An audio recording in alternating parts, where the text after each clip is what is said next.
Magandang araw po mga ka-recap. Salamat sa pagbalik sa ating channel. Ito na po ang pinakabagong kabanata sa kwento ni Pedro kaya agad na po nating simulan.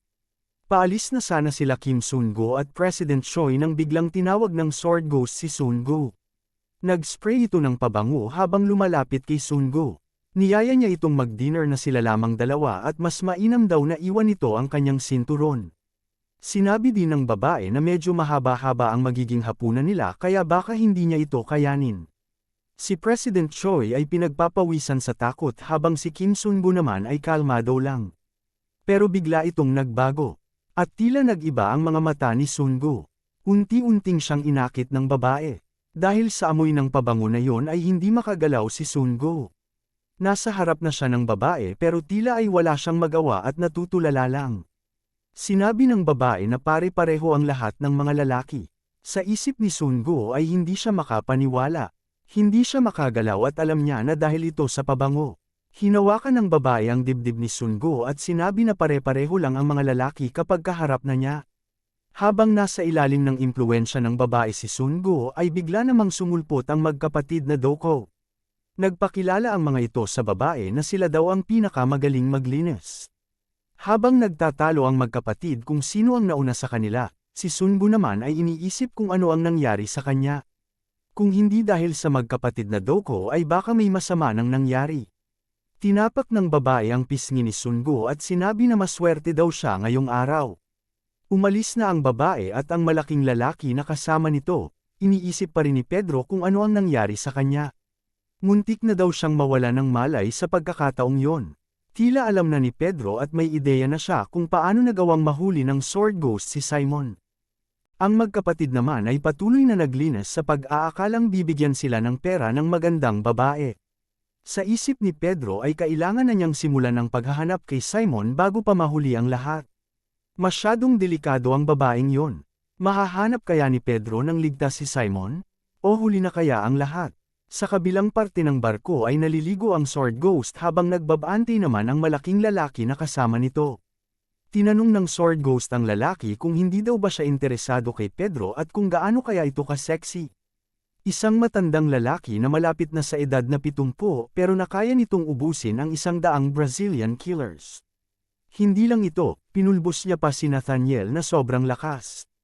Isang matandang may karamdaman na malapit ng mamatay ay nakayang talunin ng isang disciple na nasa 100% ang kapasidad. Tinanong ng lalaki kung si Pedro nga ba ang may kagagawa ng nangyari sa Divine Hospital. Dahil kung siya nga mismo ang may kagagawan ay imposible namang makapasok siya sa barko na ito na hindi nila namamalayan. Magkaiba ang ghost cruise na ito ang hospital. Mahihirapan siyang makapasok sa barkong ito na hindi nila nahuhuli. Sigurado siya na walang pag-asa makapasok ang matandang Pedro. Pero ibang usapan kapag may nagpapanggap na Pedro. Sinabi ng babae na kung may nagpapanggap na Pedro ay sino naman ang mga ito at ano naman ang kanilang hangarin para pabagsakin ang Glory Group. Tinanong ng lalaki kung may paraan ba ang Sword Ghost para malaman kung nandito nga sila sa barko. Tumawa ang Sword Ghost at sinabihan ang lalaki na mukhang nakakalimutan na niya na hawak nila ang isa sa mga alas. Napansin ng Sword Ghost na malungkot ang lalaki. Tinanong niya ito kung nababagabag ba siya tungkol sa batang lalaki na kasama ni President Choi Yun-chang, nag-aalala daw ba ito o nagseselos na baka mahulog ang Sword Ghost sa lalaking yon. Sinabi ng lalaki na hindi siya nag-aalala. Malapit nang dumilim at magsisimula ng muli ang auction. Habang si Pedro naman ay sinimula na ang kanyang plano, nagbihis ito bilang isang staff ng barko at may bitbit na card. Malalim ang kanyang iniisip at halatang nag-aalala kay Simon. Naalala niya ang huling pag-uusap nila ni Simon. Maluwag daw ang damdamin ni Simon nang malaman niyang nasa maayos na kalagayan ang senior niyang si Pedro.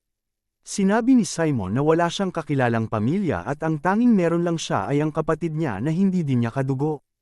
At ito ay si Pedro. Sinabi din niya kay Pedro na siya mismo ang maaunang mamamatay sa kanila at makakakuha ng litrato para sa burol. Kaya dahil dito ay panatag na ang loob niya. Walang makomento si Pedro sa pinagsasabi ni Simon. Hiniling din ni Simon kay Pedro na mag-ingat at huwag hayaan masaktan ang sarili. Pero kumpiyansang sinabi ni Pedro kay Simon na hindi siya mamamatay. Hindi siya maaaring mamatay hanggat hindi pa niya natutupad ang pangako nila. Kaya bawasan na daw ni Simon ang pag-iinom para tumagal din ang buhay niya. Nagulat si Simon dahil naaalala pa daw ni Pedro ang mga pangako nila noong bata pa sila. Sobrang tagal na daw noon. Para kay Pedro, si Simon ay kanyang nakakabatang kapatid. Handa niyang ubusin ang ilang libong buhay para mailigtas siya. Habang ang lahat ng tao ay nasa auction hall pa, kailangan niyang mahanap ang bakas ni Simon sa barko. Tahimik na nililibot ni Pedro ang barko nang may nakapansin sa kanya na dalawang banyaga. Tinanong siya kung ano ang kailangan niya pero sinabi niya lang na isa siya sa home service. Pero nilapitan siya ng dalawa at sinabi na wala silang asyanong trabahador sa barko. Mukhang kasamahan daw ito ng hinahanap ng Sword Ghost. Kailangan nilang hulihin ang lalaking ito. Sinabi ni Pedro sa sarili na mukhang magiging interesante ang paghahanap niya. At sa isang iglap ay niligpit lang ni Pedro ang dalawang lalaki. Patuloy lang na sinuyod ni Pedro ang barko, sa kusina, sa engine room, sa banyo, at iba pang sulok ng barko. At kung sino man ang hamarang sa dinadaanan niya ay walang pag-aalinlangan niyang tinatapos ang mga ito. Pero walang bakas ni Simon. May isang lugar na lang ang hindi pa niya nahahalughog. At ito ang auction hall. Patuloy lang ang pag-auction ng mga pambihirang bagay sa hall na yon. Hindi bumababa sa 1,000,000 ang mga halaga ng gamit at ang mga taong sumasali ay wala rin pakialam sa presyo. Hanggang sa dumating na ang pinakamahalagang bagay sa auction na yon. Ito daw ay isa sa pinakatinatangi niyang koleksyon. Marami daw ang pinagdaanan niya para lang makuha ang bagay na ito at ito ang magiging bituin ng auction ngayong gabi. Nagtataka ang mga tao kung bakit sobrang laki nito at masyadong maraming security na nakapalibot. Ang iba ay may haka-haka na isang kayamanan ang nasa loob nito. Pero sinabi ng Sword Ghost na hindi ito maikukumpara sa mga ordinaryong bagay lang. Mas bihira itong makita kaysa mga hiyas, at mas mahal pa sa sandatang fat earth.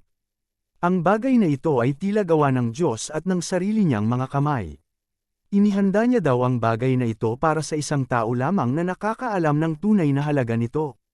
Lumalaki ang mga mata ng madla sa nakikita habang unti-unting binubuksan ang vault.